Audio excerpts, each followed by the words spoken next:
কৃষিখাতকে শক্তিশালী করতে চাই সরকার, বললেন প্রধানমন্ত্রী। একযোগে ৫৪ জেলায় খাল খনন কর্মসূচির উদ্বোধন।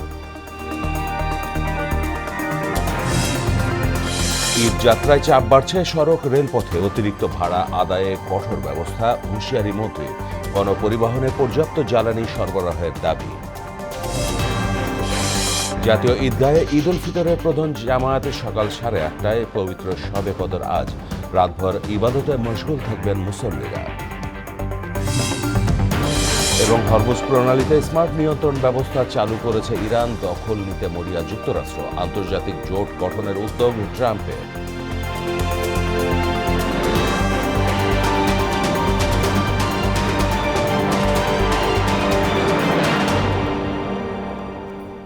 আসসালামু আলাইকুম, স্বাগত মোহনা সংবাদে। এতক্ষণ শুনছিলেন শিরোনাম, পুরো সংবাদের সঙ্গে আছি মাহমুদ হাসান।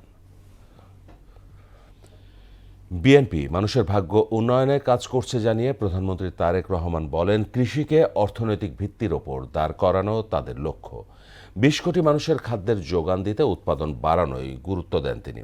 দুপুরে দিনাজপুরের কাহারোলে উপজেলায় বলরামপুর শাহপাড়ায় ১২ কিলোমিটার খালসহ একযোগে দেশের ৫৪ জেলায় খাল খনন কর্মসূচির উদ্বোধন অনুষ্ঠানে এসব কথা বলেন সরকার প্রধান।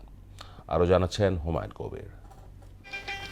মহামান্য রাষ্ট্রপতি ৭ই জানুয়ারি গ্রামের উন্নয়ন, কৃষি উৎপাদন বৃদ্ধি ও বন্যা নিয়ন্ত্রণের লক্ষ্যে ১৯৭৭ সালে খাল খনন কর্মসূচি চালু করেন প্রয়াত রাষ্ট্রপতি জিয়াউর রহমান। সে আদলে এবং নির্বাচনী প্রতিশ্রুতির অংশ হিসেবে খাল খনন কর্মসূচি হাতে নেয় বিএনপি। সরকার গঠনের ১ মাসের মধ্যে দিনাজপুরের কাহারোল উপজেলার বলরামপুরের শাহপাড়া খালসহ দেশের ৫৩ স্থানে কর্মসূচির উদ্বোধন করেন প্রধানমন্ত্রী তারেক রহমান।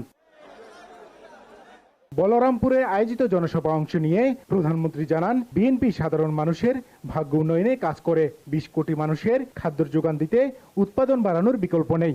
এক্ষেত্রে খাল খননের মাধ্যমে সেচ ব্যবস্থার উন্নয়ন ও পানি সংরক্ষণের কৃষকদের জন্য নেওয়া বিভিন্ন পদক্ষেপের কথা তুলে ধরেন তিনি। সম্পূর্ণভাবে যখন কাজ শেষ করব, তখন কিন্তু প্রায় ৩১,০০০ কৃষক এখান থেকে পানি পাবে। ৩.৫ লক্ষ মানুষ এই খালের পানির সুবিধা পাবে। এই খালের পানি বিভিন্ন ভাবে তারা ব্যবহার করতে পারবে। এখন যেই ফসল উৎপাদন হচ্ছে তার থেকে প্রায় ৬০,০০০ মেট্রিক টন বেশি ইনশাআল্লাহ ফসল উৎপাদিত হবে। সরকার প্রধান বলেন, শাহপাড়া ১২ কিলোমিটার খাল খননের কারণে বন্যা থেকে এলাকাটি সুরক্ষিত থাকবে। উপকার পাবে ৩ লাখেরও বেশি মানুষ। পানির সঠিক ব্যবহারেরও গুরুত্ব দেন তিনি। ইনশাআল্লাহ আগামী ৫ বছরে আমরা প্রায় ২০,০০০ কিলোমিটার খাল খনন করব, যাতে করে এই খাল খননের মাধ্যমে একদিকে আমরা বর্ষার সময় হঠাৎ করে উজান থেকে পানি চলে আসে, আমরা চাই খাল খননের মাধ্যমে উজানের সময়, বর্ষার সময় যে অতিরিক্ত পানিটা, সেই পানিটা আমরা ধরে রাখবো, যাতে শুষ্ক মৌসুমেই হোক বর্ষা মৌসুমেই হোক আমরা আমাদের কৃষক ভাইদেরকে পানি সরবরাহ করতে পারি, যাতে আমরা আমাদের কৃষির উৎপাদন বাড়াতে পারি। জনগণকে সকল ক্ষমতার উৎস উল্লেখ করে প্রধানমন্ত্রী বলেন, কেউ বিশৃঙ্খলা করতে চাইলে সে বিষয়ে সজাগ থাকতে হবে। আমাদেরকে সতর্ক সজাগ থাকতে হবে যে বিভিন্ন রকম কথাবার্তা বলে কারা দেশে বিশৃঙ্খলা তৈরি করতে চায়, তাদের বিরুদ্ধে আমাদেরকে সজাগ থাকতে হবে। আমাদের রাজনীতি হচ্ছে মা বোনদেরকে স্বাবলম্বী করে তোলা। আমাদের রাজনীতি হচ্ছে এলাকার মানুষ, দেশের মানুষ, গ্রামের মানুষ কিভাবে ভালো চিকিৎসা পেতে পারে সেই ব্যবস্থা গড়ে তোলা। আমাদের রাজনীতি হচ্ছে আমাদের সন্তানেরা, ভবিষ্যৎ প্রজন্মেরা কিভাবে লেখাপড়া করে মানুষ হতে পারে, সেটি হচ্ছে আমাদের রাজনীতি। আমাদের রাজনীতি হচ্ছে কি করে মানুষের কর্মসংস্থানের ব্যবস্থা করব, সেটি কৃষিতে হোক, সেটি শিল্পে হোক, সেই ব্যবস্থা গড়ে তোলা। মধ্যপ্রাচ্যে যুদ্ধের কারণে অর্থনীতির উপর কিছুটা প্রভাব পড়েছে বলেও জানান তারেক রহমান। মধ্যপ্রাচ্য এই যুদ্ধ শুরু হওয়ার কারণে স্বাভাবিকভাবেই দেশের অর্থনীতির উপরে একটু চাপ পড়েছে। এই তারপরেও আমরা প্রায় ৫ দশক আগে শহীদ রাষ্ট্রপতি জিয়াউর রহমান কৃষিতে উৎপাদন বৃদ্ধির লক্ষ্যে সেচ ব্যবস্থা উন্নয়নের জন্য নিজ হাতে খাল খনন কর্মসূচির উদ্বোধন করেন। তারই আদলে তার সুযোগ্য সন্তান প্রধানমন্ত্রী তারেক রহমান খাল খনন কর্মসূচি হাতে নিয়েছেন। ৫ বছরে ২০,০০০ কিলোমিটার খাল খননের কর্মসূচির পরিকল্পনা গ্রহণ করেছেন তিনি। এই খাল খনন করার পর ২ পার যাতে দখল না হয়ে যায় ভূমিদস্যুদের হাতে, সে বিষয়টি তদারকি করার জন্য দাবি জানিয়েছেন এলাকাবাসী। দিনাজপুরের বলরামপুর শাহপাড়া খাল থেকে হুমায়ুন কবির, মোহনা সংবাদ। দিনাজপুরে প্রধানমন্ত্রীর উদ্বোধনের সঙ্গে সঙ্গে দেশের ৫৩ জেলায় খাল খনন কর্মসূচির উদ্বোধন করা হয়। প্রতিনিধিদের পাঠানো তথ্য ও চিত্রে আরও জানাচ্ছেন মাহমুদ আক্তার। কুষ্টিয়ার খোকসায় মোরাগাছা হাসিমপুর খালে ৩ কিলোমিটার পুনঃখনন কাজের উদ্বোধন করেন আইন ও সংসদ বিষয়ক মন্ত্রী মোহাম্মদ আসাদুজ্জামান।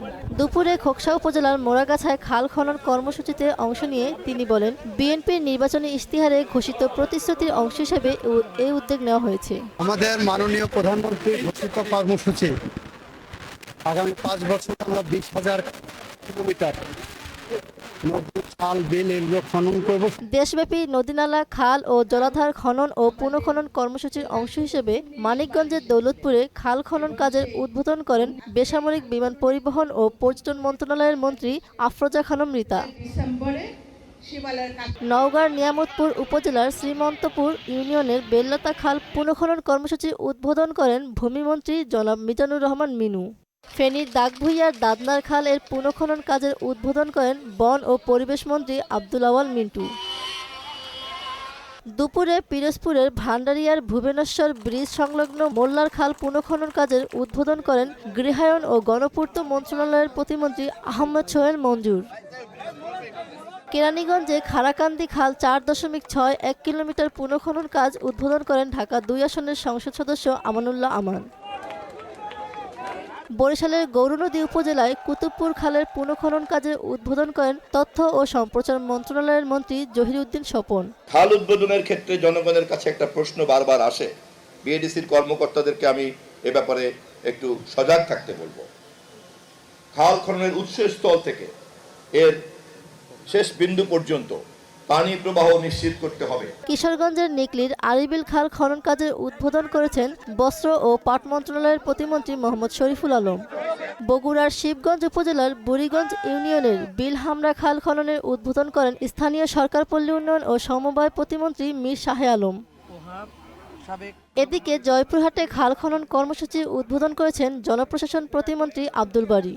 পটুয়াখালীর গলাচিপা উলানিয়া খাল খনন কর্মসূচির উদ্বোধনী অনুষ্ঠানে প্রধান অতিথি হিসেবে বক্তব্য রাখেন প্রবাসী কল্যাণ ও বৈদেশিক কর্মসংস্থান প্রতিমন্ত্রী মোহাম্মদ নুরুল হক নূর। নির্বাচনী কমিটমেন্ট বাস্তবায়ন শুরু করে দিয়েছেন, শুধুমাত্র লোক দেখানোর জন্য একটা প্রকল্প কিংবা একটা অঙ্গীকারের বাস্তবায়ন নয়। মাহমুদা আক্তার, মোহনা সংবাদ। প্রধানমন্ত্রী তারেক রহমানের খাল খনন কর্মসূচির আরও জানাতে দিনাজপুর থেকে যুক্ত হচ্ছেন সহকর্মী হুমায়ুন কবির। হুমায়ুন, খাল খনন কর্মসূচি উদ্বোধনের পরে প্রধানমন্ত্রীর অন্যান্য যে কার্যক্রম আছে সে সম্পর্কে জানান।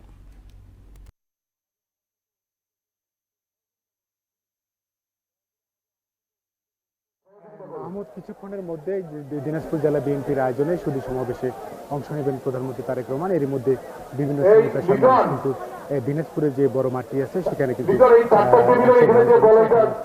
প্রধানমন্ত্রী তারেক রহমান কিন্তু উপস্থিত হন। আপনি জানেন যে সকালে অর্থাৎ বলরামপুরের যে এখানে খাল খননের মাধ্যমে কর্মসূচির উদ্বোধন করেন। এরপর পরে কিন্তু অর্থাৎ দিনাজপুরের শহরে তার যে নানানানি কবর এবং খেলার কবর জিয়ারত করেন। জিয়ারত করার পরে এখানে অর্থাৎ যে দিনাজপুর জেলা বিএনপির আয়োজনে যে সুধী সমাবেশ, সেই সুধী সমাবেশে অংশ নেবেন। তো আমরা এখানে যারা এখানে ইফতার মাহফিলে যারা অংশ নিতে আসছেন, আমরা কথা বলার চেষ্টা করবো যে আসলে অর্থাৎ তারেক রহমান ক্ষমতা আসার এখন 1 মাস কিন্তু পূর্ণ হয়নি। আমরা দেখেছি যে বিভিন্ন ধরনের যে কর্মসূচি উনি গ্রহণ করেছেন, কার্যক্রম শুরু করেছেন। আসলে যে তার যে বিভিন্ন যে কর্মসূচি যেগুলি, এগুলি আসলে আপনি একজন সচেতন নাগরিক হিসেবে কিভাবে দেখছেন বলছেন? বর্তমান প্রধানমন্ত্রী তারেক রহমান নির্বাচনী যে প্রতিশ্রুতি দিয়েছিলেন, সেই 28 দিনের মাথায় উনি অক্লান্ত পরিশ্রম করে সারা বাংলাদেশের যে প্রতিশ্রুতিগুলি দিয়েছিলেন সেগুলি পালন করেছেন।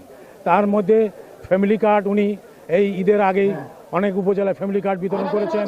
পাশাপাশি কৃষকদের জন্য সার বীজ যারা ন্যায্য মূল্য পায় তার জন্য কৃষক কার্ড উনি করছেন। পাশাপাশি আজকে দিনাজপুরের বালাপাড়ায় একটা বিশাল খাল উনি উদ্বোধন করছেন। আমরা মনে করি এই বাংলাদেশের সাধারণ মানুষ, বিশেষ করে উত্তরাঞ্চলের মানুষ, আমরা উঁচু শ্রেণীর মানুষ, আমাদের এলাকায় পানি থাকে না।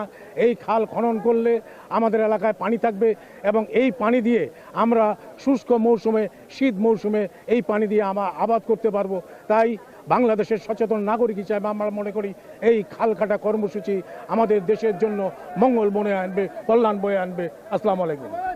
ধন্যবাদ। আসলে আপনাকে যদি দেখাতে চাই, ইতিমধ্যে আমরা দেখতে পাচ্ছি যে অর্থাৎ প্রধানমন্ত্রী তারেক রহমান অর্থাৎ সুদী সমাবেশ উপস্থিত হয়েছে। আমরা দেখছি তার যে নিরাপত্তা যে বাহিনী যারা আছে তারা কিন্তু তাকে অর্থাৎ নিরাপত্তা দিয়ে কিন্তু সমাবেশ স্থলে অর্থাৎ সুদী সমাবেশ স্থলে কিন্তু নিয়ে আসছেন এখানে। অর্থাৎ আমরা যতটুকু দেখছি সুদী সমাবেশে তারেক রহমান কথা বলবেন, অর্থাৎ এখানে কি দিক নির্দেশনা দেয় সেই দিক নির্দেশনা আপনার মাধ্যমে অর্থাৎ দর্শকদেরকে জানিয়ে দেওয়া হবে। মাহমুদ, দিনাজপুরের বড়মাঠ থেকে ছিল আমার কাছে সর্বশেষ। হুমায়ুন, আপনাকে ধন্যবাদ। ঈদযাত্রা ধীরে ধীরে চাপ বাড়ছে সড়ক ও রেলপথে। কমলাপুর রেল স্টেশনে গেল কয়েকদিনের তুলনায় ভিড় বেড়েছে। একই চিত্র বাস টার্মিনালেও। সকালে মহাখালী বাস স্টেশন পরিদর্শন শেষে সড়ক, রেল ও নৌমন্ত্রী শেখ রবিউল আলম বলেন, ঘরমুখো মানুষের কাছ থেকে অতিরিক্ত ভাড়া আদায় করলে ব্যবস্থা নেওয়া হবে। এ সময় তিনি আরও বলেন, গণপরিবহনে পর্যাপ্ত জ্বালানি সরবরাহ করা হয়েছে। বিজন কুমারকে সঙ্গে নিয়ে আরও জানাচ্ছেন তরিকুল ইসলাম। ঈদযাত্রার চতুর্থ দিনে এসে ট্রেনের ঘরমুখো মানুষের চাপ বেড়েছে। কমলাপুর রেল স্টেশনে এখন পর্যন্ত ভোগান্তির তেমন অভিযোগ পাওয়া যায়নি। সঠিক সময়ে ট্রেন ছেড়ে যাওয়ায় সন্তোষ জানান তারা। আর রেল কর্তৃপক্ষ বলেছে, মঙ্গলবার সরকারি ছুটি শুরুর পর চাপ আরও বাড়বে। এজন্য স্পেশাল সার্ভিস পরিচালনা করা হবে। এখন তো আমাদের অফিসিয়ালি ছুটি, কলেজ ছুটি, তাই আমরা রিলেটিভ কাজিনদের সাথে একসাথে ঈদ কাটাবো। সিকিউরিটি খুব ভালো, মানে টিকিট ছাড়া কাউকে ঢুকতে দিচ্ছে না। তো আশা করি যে কোনো সমস্যা হবে না এবং কোনো বিভ্রান্তি হবে না। সড়ক পথেও বেড়েছে যাত্রীর চাপ। টিকিট পেতে খুব একটা ভোগান্তিতে পড়তে হচ্ছে না ঘরমুখো মানুষদের। অনেকদিন আগে ছুটি পাইতেছি, এই জন্য আগে যেতেছি, অসুবিধা হইতেছে না। তো অন্যান্য বছর থেকে এবার একটু মনে হয় শান্তিতে যেতে পারবো আর কি। সবসময় এখান থেকেই টিকিট কেটে যায়, টিকিট ভাড়া সেম অ্যাজ ওয়েল অ্যাজ। মহাখালীর বাস টার্মিনাল পরিদর্শনে গিয়ে সড়ক, রেল ও নৌমন্ত্রী শেখ রবিউল আলম বলেন, ঈদযাত্রা নির্বিঘ্ন করতে সার্বিক প্রস্তুতি নিয়েছে সরকার। একটা স্বস্তি নিরাপদ ঈদযাত্রা এবার আমাদের জনগণ আমাদের বাস স্টপেজ অথবা ধরেন ট্রেন স্টেশন অথবা লঞ্চ স্টেশন থেকে নিশ্চিতভাবে পেতে চলেছে বলে। অতিরিক্ত ভাড়া আদায় করলে কঠোর ব্যবস্থার হুঁশিয়ারি দেন তিনি। নির্ধারিত টাকার চেয়ে 1 টাকা ভাড়া নেওয়ার কোনো সুযোগ নেই। মোবাইল কোর্ট এখানে আছে, এখানে ভিজিলেন্স টিম এখানে আছে, এখানে কন্ট্রোল রুম আছে পুলিশের। যে কোনো যাত্রী কমপ্লেন করলে তাৎক্ষণিক ব্যবস্থা নেওয়া হবে। ঈদে কোনো ফিটনেসবিহীন যানবাহন চলতে দেওয়া হবে না বলেও সতর্ক করেন মন্ত্রী।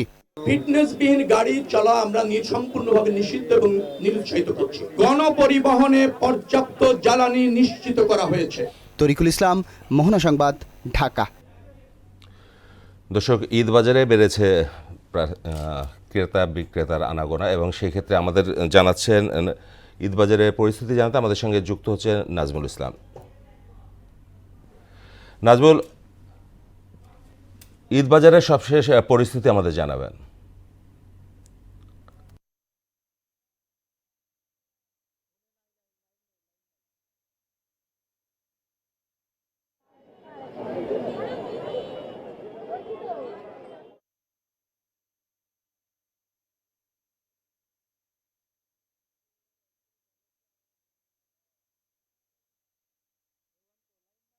আপনারা কি শুনতে পাচ্ছেন?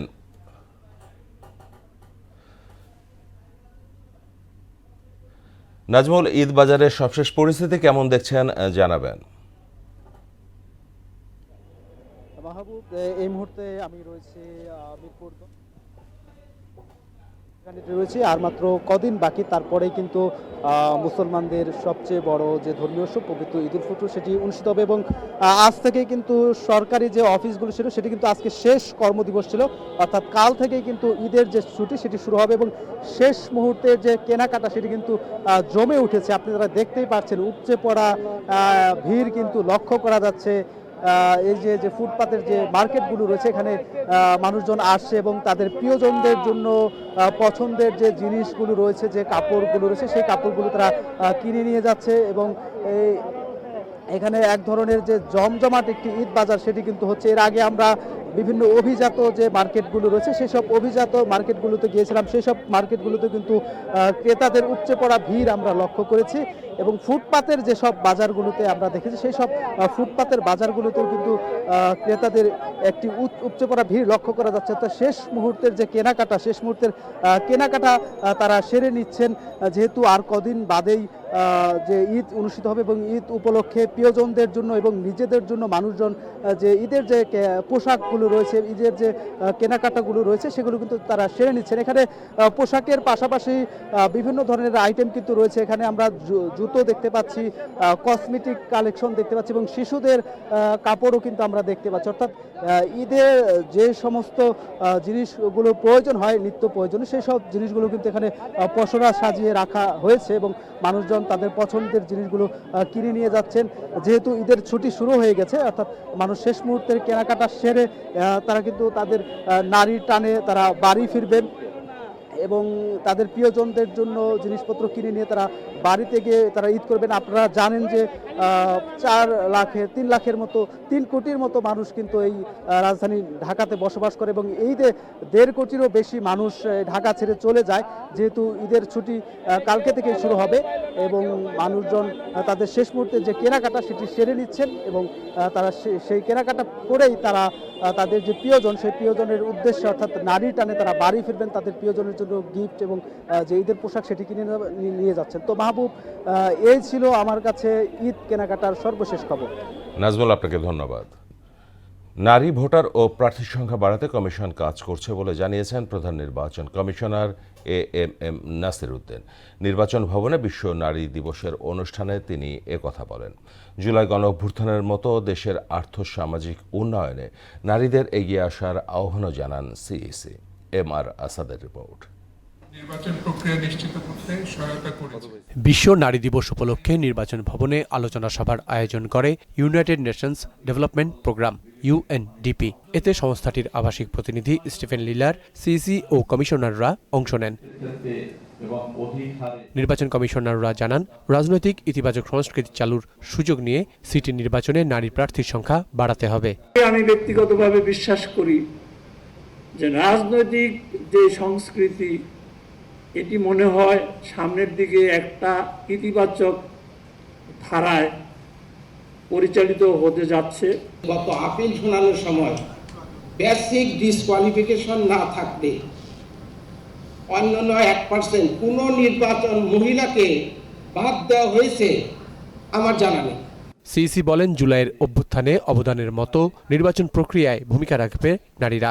Electoral process to be more inclusive, মহিলাদেরকে আরো বেশি হারে আমাদেরকে এগিয়ে আনতে হবে, not only as voters but also as candidates, but also as presiding officers, polling officers, observers, সব কিছু ক্ষেত্রে যাতে নারীরা অবদান রাখতে পারে। নারীদের অধিকার রক্ষায় EC দৃঢ় প্রতিজ্ঞ বলেও উল্লেখ করেন CEC নাসির উদ্দিন। নারীরা যত এগিয়ে যাবে, বাংলাদেশ ততই এগিয়ে যাবে। MR আসাদ, মোহনা সংবাদ, ঢাকা। জাতীয় ঈদগাহে পবিত্র ঈদ উল ফিতরের প্রধান জামাতের প্রস্তুতি শেষ পর্যায়ে রয়েছে। এবারের প্রধান জামাত হবে সকাল 8:30টায়। বৈরী আবহাওয়া দেখা দিলে বিকল্প ব্যবস্থা হিসেবে বাইতুল মোকাররমে সকাল 9টায় অনুষ্ঠিত হবে জামাত। সোমবার সকালে ঈদগাহের সার্বিক পরিস্থিতি পরিদর্শনে আসেন ঢাকা দক্ষিণের সিটি কর্পোরেশনের প্রশাসক। আরও জানাচ্ছেন মুদাসসির আলী। পবিত্র ঈদ উল ফিতরের বাকি কয়েকদিন, এরই মধ্যে জাতীয় ঈদগাহকে প্রস্তুত করে তোলা হচ্ছে। এখন চলছে কেবল শেষ মুহূর্তের কাজ। শীঘ্রই সম্পূর্ণ প্রস্তুত হবে জাতীয় ঈদগাহ। সোমবার সকালে ঈদগাহের সার্বিক প্রস্তুতির পরিদর্শনে আসেন ঢাকা দক্ষিণ সিটির প্রশাসক মোহাম্মদ আব্দুস সালাম। কাজের অগ্রগতির বিষয়ে কথা বলেন তিনি। মোটামুটি আমাদের প্রস্তুতি প্রায় শেষের দিকে।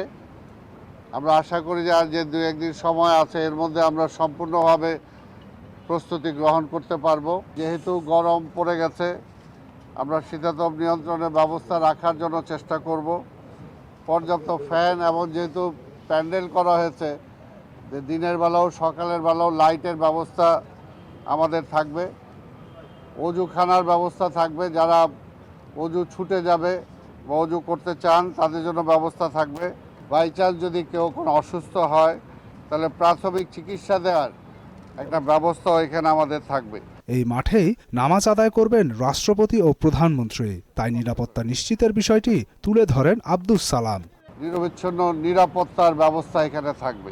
আইন শৃঙ্খলার সাথে কথা হয়েছে আমাদের, এটা আমরা আমাদের মিটিংও করেছি। শুধু আইন শৃঙ্খলা না, এটার সাথে জড়িত যত সার্ভিস ওরিয়েন্টেড যে সমস্ত সংস্থাগুলো আছে, সবার সাথে আমরা মিটিং করেছি এবং আরেকটা মিটিং আমরা করব, আবার লাস্ট একটা মিটিং করব। এবারে জাতীয় ঈদগাহে ৩৫,০০০ মুসল্লি একসঙ্গে ঈদের জামাতে অংশ নেবেন। নারীদের জন্য আছে আলাদা ব্যবস্থা। মুদাসসির আলী, মোহনা সংবাদ, ঢাকা। মুসলিম উম্মার মহিমান্বিত রজনী পবিত্র শবে কদর আজ। দেশজুড়ে যথাযোগ্য মর্যাদা ও ভাব গাম্ভীর্যে পালিত হবে পবিত্র এ রজনী। ধর্মপ্রাণ মুসলমানরা সারা রাত ইবাদত বন্দেগী, কোরআন তেলাওয়াত, জিকির, আজগার ও দোয়ার মাধ্যমে নিজেদের আল্লাহর সন্তুষ্টি লাভে আত্মসমর্পণ করবেন। ফজরের নামাজের পর দোয়া ও বিশেষ মোনাজাতের মধ্য দিয়ে ইবাদত ও আমলের সমাপ্তি ঘটবে। শবে কদর উপলক্ষে রাষ্ট্রপতি ও প্রধানমন্ত্রী দেশবাসী সহ মুসলিম উম্মাকে শুভেচ্ছা জানিয়ে পৃথক পৃথক বাণী দিয়েছেন।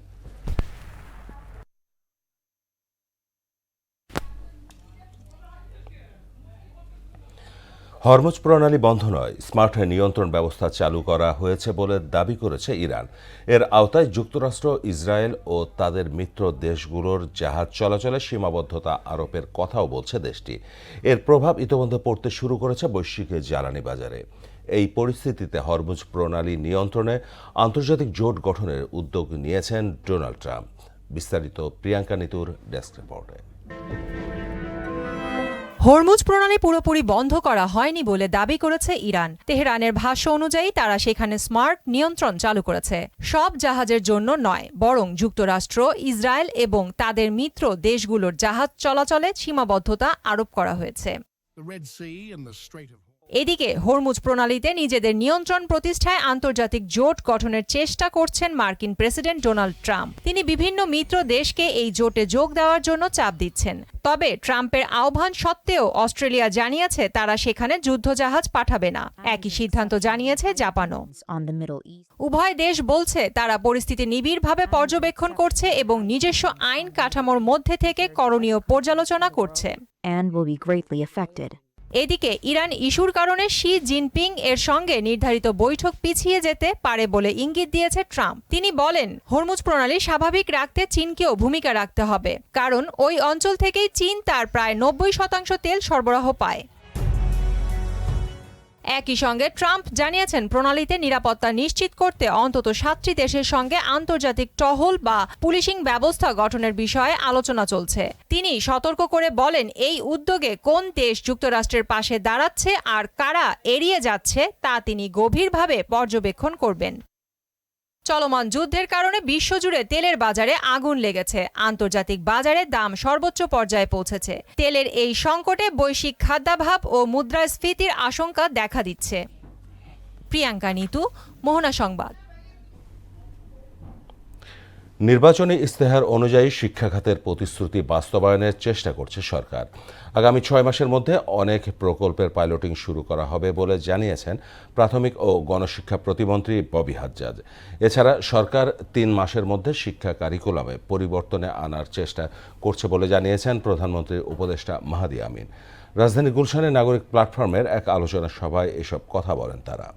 নাহিদ সিরাজি নিম্মির প্রতিবেদন। বর্তমান সরকারের নির্বাচনী ইস্তেহার অনুযায়ী আগামী দিনের শিক্ষা ব্যবস্থা নিয়ে আলোচনা সভা আয়োজন করে নাগরিক প্ল্যাটফর্ম। এতে শিক্ষা খাতের কাঠামো পরিবর্তন ও পরিকল্পনা নিয়ে আলোচনা করেন শিক্ষাবিদ ও সুশীল সমাজের প্রতিনিধিরা। আলোচনায় অংশ নিয়ে বর্তমান শিক্ষা ব্যবস্থার নানা সীমাবদ্ধতা তুলে ধরেন বক্তারা। প্রযুক্তির ব্যবহার ও নীতি নির্ধারণের মাধ্যমে শিক্ষা খাতকে মানসম্মত করার পরামর্শ উঠে আসে আলোচনায়। আরো দক্ষ করতে চাচ্ছি, মূল উদ্দেশ্যটা হচ্ছে ক্লাসরুম টিচিং লার্নিং প্র্যাকটিস। এ সময় সরকার ৩ মাসের মধ্যে শিক্ষা কারিকুলামে পরিবর্তন আনার প্রচেষ্টা করছে উল্লেখ করে প্রধানমন্ত্রীর উপদেষ্টা মাহাদি আমিন জানান, লটারির পরিবর্তে পরীক্ষা ভিত্তিক সিস্টেমে যেতে চায় সরকার। এ নিয়ে বিভিন্ন স্কুলের সঙ্গে কথা হয়েছে। আমাদের একটা বড় সমস্যা কি, যে পলিসির কথা আমরা বলি না কেন, অনেকটা ট্রায়াল অ্যান্ড এররের মতন different department, different ministry, different রিজনে করে থাকে, কিন্তু এই পুরোটাকে একটা জায়গায় এনে কাজটা করা হয় না। এ সময় আগামী 2 মাসের মধ্যে প্রাইমারি শিক্ষকদের পে স্কেল অংশীজনদের সঙ্গে আলোচনার মাধ্যমে নির্ধারণ করা হবে বলে জানান প্রাথমিক ও গণশিক্ষা প্রতিমন্ত্রী ববি হাজ্জাজ। ইতিমধ্যে যেহেতু আলোচনার ভিতরে আছে, অফিসিয়াল আলোচনার ভিতরে আছে, আগামী 1 থেকে 2 মাস ভিতরে প্রাইমারি স্কুলের কথা বলছি, কাজ স্থাপিত হয়েছে। আগামী 1 থেকে 2 মাসের ভিতরে নতুন নীতিমালা চলে আসতে পারে। তার আগে তাদের সাথে তাদেরও অনেকগুলো ইউনিয়ন বোর্ড আছে, তো সবগুলোর সাথেই আমরা চেষ্টা করব আলোচনা করতে। প্রতিমন্ত্রী আরও বলেন, ইশতেহারে উল্লেখিত শিক্ষা খাতের পরিকল্পনা প্রধানমন্ত্রীকে দেয়া হয়েছে। এর মধ্যে কোনগুলো বাস্তবায়ন করা হবে তা আগস্টের মধ্যেই জানাবেন প্রধানমন্ত্রী। যেই জায়গাগুলোতে সবচেয়ে বেশি আপনার করাপশন বা বাণিজ্য হয়ে থাকে সেই জায়গাগুলো আমরা বন্ধ করার ব্যবস্থা করছি। নাহিদ সিরাজি নিম্মি, মোহনা সংবাদ, ঢাকা। সারা দেশে জমে উঠেছে শেষ মুহূর্তে ঈদের কেনাকাটা। পছন্দের পোশাক কিনতে ফুটপাত থেকে বিপণী বিতানে ঢল নেমেছে সব বয়সী মানুষের। আর মার্কেট ঘিরে নিরাপত্তা ব্যবস্থা জোরদার করা হয়েছে। দর্শক, কেনাকাটার খবর জানাতে খুলনা থেকে যুক্ত হচ্ছেন সহকর্মী শহীদুল হাসান। শহীদুল, শেষ সময়ে নিশ্চয় জমজমাট বেচাকেনা, ক্রেতা বিক্রেতারা কি বলছেন জানাবেন।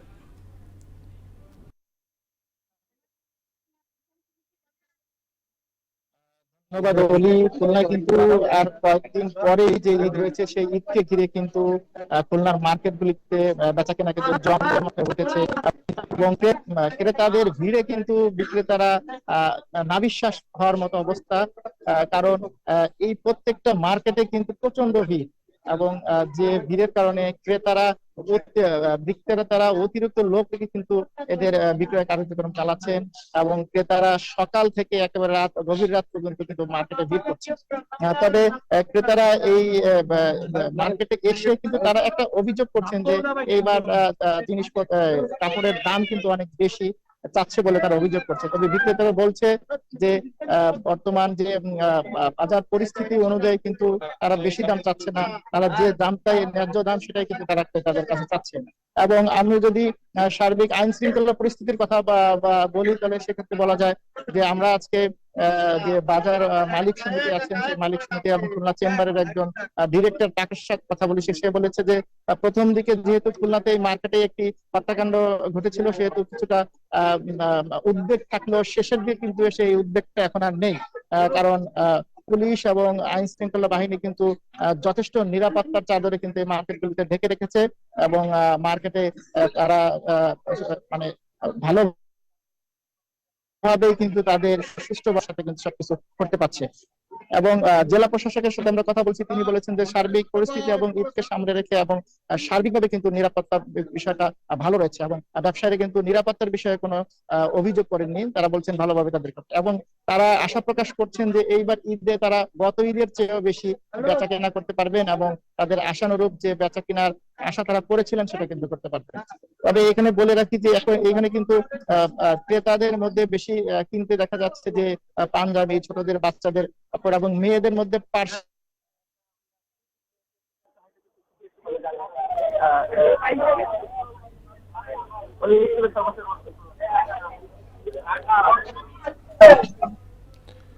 শহীদুল, আপনাকে ধন্যবাদ। মধ্যপ্রাচ্যের যুদ্ধ পরিস্থিতির কারণে বাতিল হয়ে গেল আর্জেন্টিনা স্পেনের মধ্যকার ফিনালিসিমা। ইউরোপীয় ফুটবলের নিয়ন্ত্রক সংস্থা উয়েফা এক বিবৃতিতে ফিনালিসিমা বাতিলের ঘোষণা দিয়েছে। সূচি অনুযায়ী 27 মার্চ কাতারের লুসাইল আইকনিক স্টেডিয়ামে হওয়ার কথা ছিল Argentina Spain Finalissima. UEFA venue হিসেবে রিয়াল মাদ্রিদের সান্তিয়াগো বার্নাবুর নাম প্রস্তাব করলেও আর্জেন্টিনা সেই প্রস্তাবে রাজি হয়নি। উয়েফা অন্যান্য সম্ভাব্য বিকল্পগুলো খতিয়ে দেখেছিল, কিন্তু তাতে দুই দল রাজি না হওয়ায় শেষ পর্যন্ত বাতিলের সিদ্ধান্ত নেয় উয়েফা। শেষ করব মোহনা সংবাদ যাবার আগে শিরোনামগুলো আরও একবার।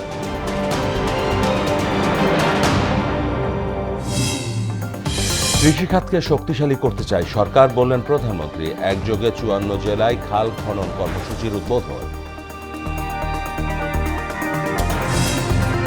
ঈদযাত্রায় চাপ বাড়ছে, সড়ক রেলপথে অতিরিক্ত ভাড়া আদায়ে কঠোর ব্যবস্থা, হুঁশিয়ারি মন্ত্রীর। গণপরিবহনে পর্যাপ্ত জ্বালানি সরবরাহের দাবি। জাতীয় ঈদগাহে ঈদ উল ফিতরের প্রধান জামাত সকাল 8:30টায়। পবিত্র শবে কদর আজ, রাতভর ইবাদতে মশগুল থাকবেন মুসল্লিরা। এবং হরমুজ প্রণালীতে স্মার্ট নিয়ন্ত্রণ ব্যবস্থা চালু করেছে ইরান, দখল নিতে মরিয়া যুক্তরাষ্ট্র। আন্তর্জাতিক জোট গঠনের উদ্যোগ ট্রাম্পের। এই ছিল মোহনা সংবাদে। পরবর্তী সংবাদ রাত 9টায়। এর আগে সন্ধ্যা 7টায় দেখবেন সংবাদ এক নজরে। মোহনার সবশেষ খবর জানতে ভিজিট করুন www.mohana.tv। সংবাদ দেখতে পারেন ফেসবুক ও ইউটিউবেও। এতক্ষণ সঙ্গে থাকার জন্য সবাইকে ধন্যবাদ।